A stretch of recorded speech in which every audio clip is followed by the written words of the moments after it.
Je vous souhaite la bienvenue à cette autre chronique prévention présentée par Promutuelle Assurance Montmagny-Lillet. Et je suis en compagnie de notre chroniqueur, mais aussi directeur de la prévention chez Promutuelle, Mathieu Labrec. Bonjour. Bonjour, Michel. On est à quelques semaines des fêtes. Ouais. Et là, il faut commencer parce que les gens déjà, on commence à apercevoir que les gens ont commencé leur décoration du temps des fêtes. Ouais. On va parler de la prévention incendie lors de la période des fêtes. Oui. Et ça, on ne dira jamais assez. Bon, puis tu vas nous en parler sûrement, là. Des fois, on surcharge les plaintes électriques, des fois, les lumières chauffantes. Ouais. Je vais laisser ça aux spécialistes, là. Ouais. Mais raconte-nous qu'est-ce que tu as retenu, entre autres, là, pour nous parler du temps des fêtes, pour qu'on puisse faire attention. Tout à fait. Fait qu'encore là, on va mettre la prévention à l'avant-plan, justement, pour notre période des fêtes. Beaucoup de points aujourd'hui qu'on va toucher. On va y aller. En tout cas, on va faire un bon résumé de cela. Premièrement, notre arbre de Noël. On a commencé tout de suite après l'Halloween à voir certaines décorations, justement, dans nos rues. Les arbres de Noël, même intérieurs, il y en a qui ont commencé à se faire. Donc, on va installer notre sapin naturel ou artificiel loin d'une source de chaleur. Par source de chaleur, on va entendre plaintes électriques, poêle à bois, foyer, chandelle aussi, qu'on va parler un petit peu plus tout à l'heure.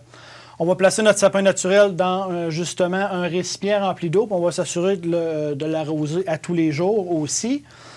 Puis on va préférer le sapin artificiel au sapin naturel, justement, pour s'éviter certains risques, justement au niveau d'incendie. Il faut se rappeler aussi qu'il y a 25 de nos incendies de sapins naturels qui sont causés par l'électricité, donc par les lumières. Combien? 25 Okay. Les feux de sapin naturels, c'est l'électricité qui va être la cause de notre incendie de sapin naturel. C'est le cas, ça?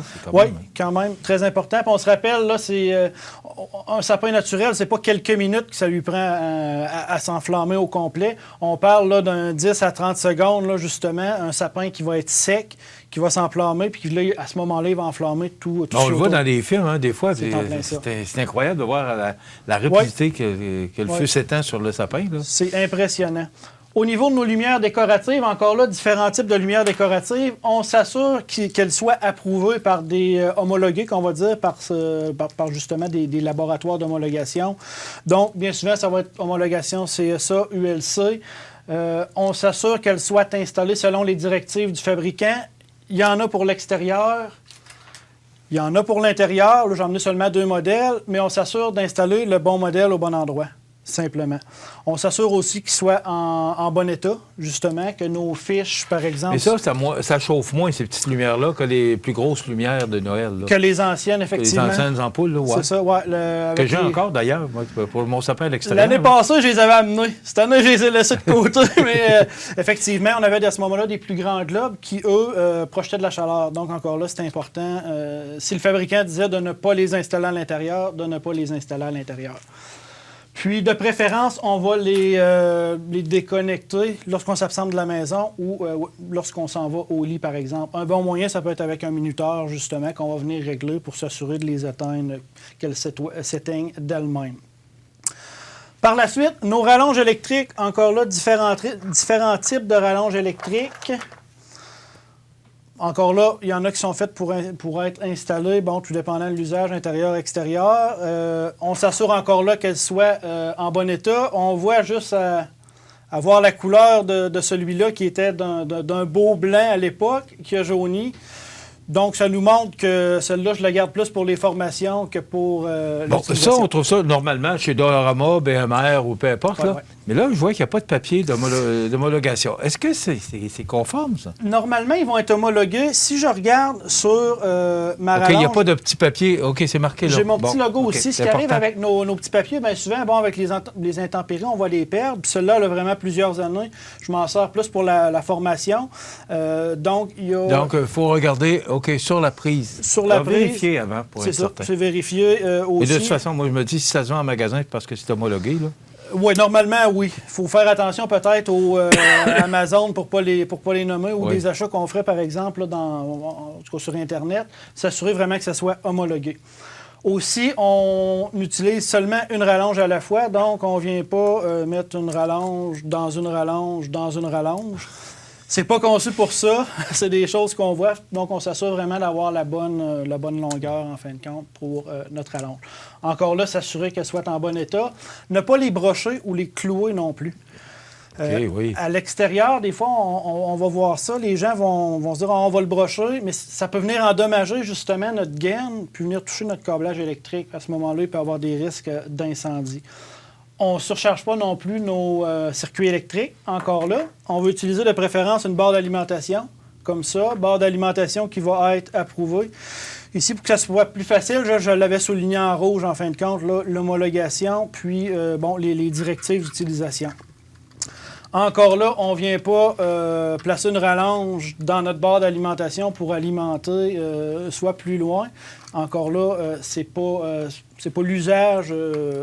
C'est ça, là. C'est que là, on prend cette rallonge-là, mais il ne faut pas qu'il y ait 3 rallonges au bout de cette rallonge-là, parce que là, à un moment donné, il y a des limites. C'est ça. C'est pas fait. Puis encore là, c'est pas fait non plus pour. J'en ai emmené un autre modèle qu'on viendrait directement brancher dans le mur, si on veut. On rajoute pas un autre encore. Je vous dirais, des fois, on voit des choses qui sont assez... qui pourraient être dangereuses, là, vraiment. Je vous rappelle qu'il est pompier volontaire, alors il envoie des choses. Effectivement, on arrive justement... Moi, je trouve ça important de dire que tu es pompier volontaire aussi. Bien, ça vient rajouter un petit peu de la côté expérience qu'on peut voir directement sur le terrain, puis des feux de cordon de rallonge comme ça, c'est des choses qu'on voit quand même assez fréquemment. Tu veux dire plusieurs rallonges connectées? Plusieurs rallonges ou des rallonges comme ça qui vont être endommagées. Aussi, où est-ce que je voulais en venir? De ne pas les placer sous un tapis, encore là, justement, pour ne pas endommager notre câblage, ou des fois dans les cadres de porte. Donc, dans les cadres de porte, la porte va fermer sans cesse sur par exemple, sur notre câblage, va venir l'endommager puis pourrait causer un incendie. On a même des fois des animaux qui peuvent s'attaquer à nos rallonges électriques. C'est des choses qu'on a vues sur le terrain. C'est vraiment des cas réels. On va changer un petit peu l'appareil de chauffage portatif, encore là, qu'on peut utiliser justement à l'occasion. On va brancher notre appareil de chauffage portatif, là, c'est une petite chaufferette en fin de compte, simplement, justement directement dans une prise, pas dans une barre ou dans un appareil comme ça.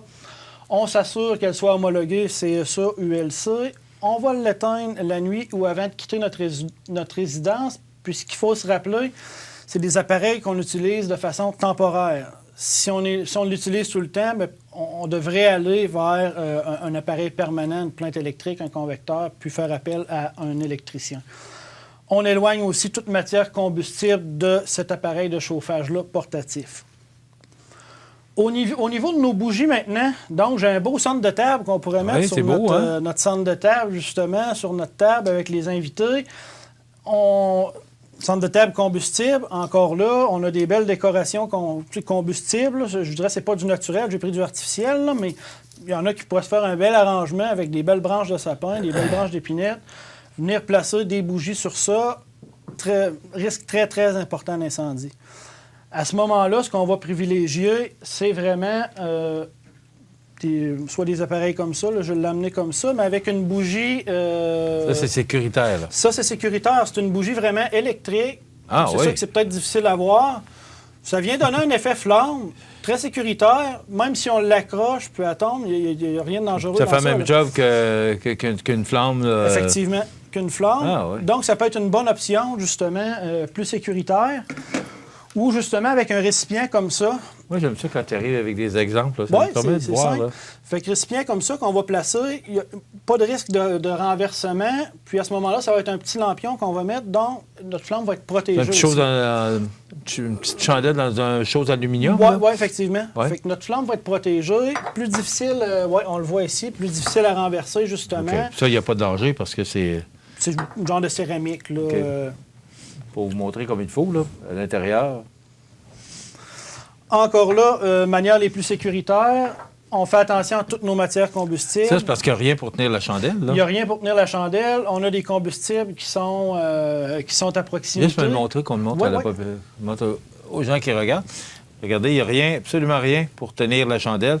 Alors, c'est quoi? On met un petit... Je vous dirais qu'en matière combustible comme ça, outre ce qu'on a vu, là, nos chandelles à batterie, là, jamais rien qu'une flamme sur un centre de table où tout... Parce que ça peut tomber, il y a une vibration ou peu importe. Tout à fait, tout à fait. Puis s'enflammer rapidement. Côté décoration... c'est tellement sec, là. C'est ça, on sent que c'est sec, puis bon, il y a des particules, donc très dangereux à ce moment-là. Puis ça va être des bougies d'aile, justement, simplement. C'est ta batterie, c'est pas dangereux. Bougies standards, peut-être, avec une vraie flamme, on les place loin, justement, aussi des enfants, des animaux. Encore là, pour éviter de les faire trébucher par terre. Bougies, on surveille notre pièce aussi, ce qu'il faut penser. On ne quitte pas notre pièce, puis on s'assure de les éteindre, soit avant de quitter notre pièce, soit avant de quitter la maison.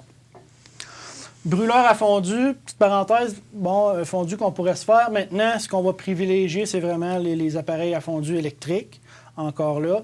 Si on a encore les appareils de fondu à brûleur, ce qui est vraiment dangereux, c'est lorsque notre brûleur va s'éteindre, on suggère très fortement d'utiliser un deuxième brûleur. Bien souvent, notre premier brûleur, la flamme ne sera pas totalement éteinte. On ne le verra pas nécessairement. On va venir pour vider du liquide, justement, dans notre brûleur. Puis à ce moment-là, il va y avoir une explosion ou une inflammation de notre gaz, là. Donc, très dangereux, puis on privilégie, comme je le disais... Moi, m'avait donné un truc, si on a juste un brûleur, quand ça s'éteint, de le passer à l'eau froide, puis de le vider, puis après ça, on peut remettre du combustible dedans. Est-ce que c'est... Je vous dirais que c'est... En fin de compte, on va réussir. Le but d'enlever toute flamme va réussir, ça c'est sûr. Ça pourrait être un moyen, là, par exemple, de s'assurer qu'il n'y ait plus de flamme justement à l'intérieur, parce que c'est vraiment ça. En ayant deux, par contre, c'est là qu'on vient. Ceci est plus simple. Puis encore plus simple, électrique, là, on ne se trompe pas du tout. Moi, j'avais tellement peur de ça. Ouais. Qu'une personne à Montmagny, à un moment donné, qui avait eu un accident avec ça. Alors, je suis resté marqué. Moi, c'est maintenant électrique, alors... Et ça brûle beaucoup mieux, là. Tu peux mieux... Bon, il y a un contrôle. Là, mieux contrôler ton... c'est très prudent avec électrique. Très bon outil. C'est dispendieux, mais c'est réglé après ça. C'est ça. Moins d'inquiétude. Au niveau de la cuisine, maintenant, des fêtes, comme notre cuisine, ça va être un endroit qui va être très souvent impliqué dans les incendies. Donc, on parle que le ministère de la Sécurité publique, environ 28 des incendies, donc 28 de 1250 incendies, là, je ne l'ai pas calculé, mais débutent dans la cuisine. Donc, on a quand même plus du quart des incendies qui vont débuter dans notre cuisine. Pourquoi? Bien souvent, ça va être des distractions, certaines négligences. Donc, on s'assure justement d'être concentré sur les cuissons qu'on peut faire. On ne range pas d'objets non plus, soit dans notre four, sur notre surface de cuisson. Des fois, ce qu'on peut voir des incendies qui vont débuter, c'est que les gens vont arriver avec leur épicerie. On met notre boîte là, ou nos sacs sur la cuisinière. On va accrocher nos boutons. Puis à ce moment-là, surface chaude, matériel combustible, début d'incendie. Des choses qu'on peut voir. Éloigner les enfants, les animaux de la cuisinière pour éviter tout accident, même les brûlures. Puis on prend soin d'éteindre nos équipements de cuisson avant de quitter notre domicile. Rapidement, au niveau de nos sorties, pas de neige encore, mais ça va s'en venir là, incessamment. Ça commence à sentir. Là. Ça commence à sentir. On va dégager comme il faut là, nos issues, là, soit nos marches, nos balcons, nos escaliers. On s'assure que nos voies d'accès soient dégagées pour que si jamais on a à sortir rapidement, mais que ça ne soit pas enneigé. Au niveau de nos centres chaudes, cause encore importante d'incendie pour nos poêles à bois, foyers à bois, fournaises, on les laisse refroidir dans un contenant métallique surélevé, muni d'un couvert. On les sort à l'extérieur, justement à l'écart des matières combustibles, puis on va attendre au moins 7 jours avant de les transférer dans notre bac. Au niveau des avertisseurs de fumée pile, on vient de changer nos heures. Normalement, on a vérifié nos avertisseurs de fumée, différents types d'avertisseurs de fumée. Là, j'en emmenais un autre, là, peut-être d'un autre modèle, qui, lui, est relié à une centrale d'alarme. À batterie quand même, mais justement, il y a des batteries. Donc, encore là, il faut les vérifier, eux autres aussi, au même titre que les autres. Rapidement, on aurait pu, je pense, en parler longtemps. Oui, mais on peut faire une autre chronique à un moment donné là-dessus, parce que le temps des fêtes s'en vient. Oui. Parce que c'est déjà terminé. Oui. Mais on peut continuer, parce qu'il y a tellement d'éléments de prévention qu'on peut faire pour le temps des fêtes. Tout à fait. On peut faire une autre chronique là-dessus. Parfait. Écoute, moi, je trouve ça intéressant, puis surtout, et je le rappelle, de voir vraiment des choses, de voir des choses tangibles. Oui. Merci beaucoup, Mathieu. Merci. Ça complète notre chronique pour aujourd'hui. Rendez-vous dans 2 semaines pour une autre chronique prévention en compagnie de Mathieu Labrec, qui est directeur de la prévention, mais je le rappelle, pompier volontaire aussi, donc il sait de quoi il parle. Directeur de la prévention chez Promutuelle Assurance, qui présente cette chronique à toutes les 2 semaines.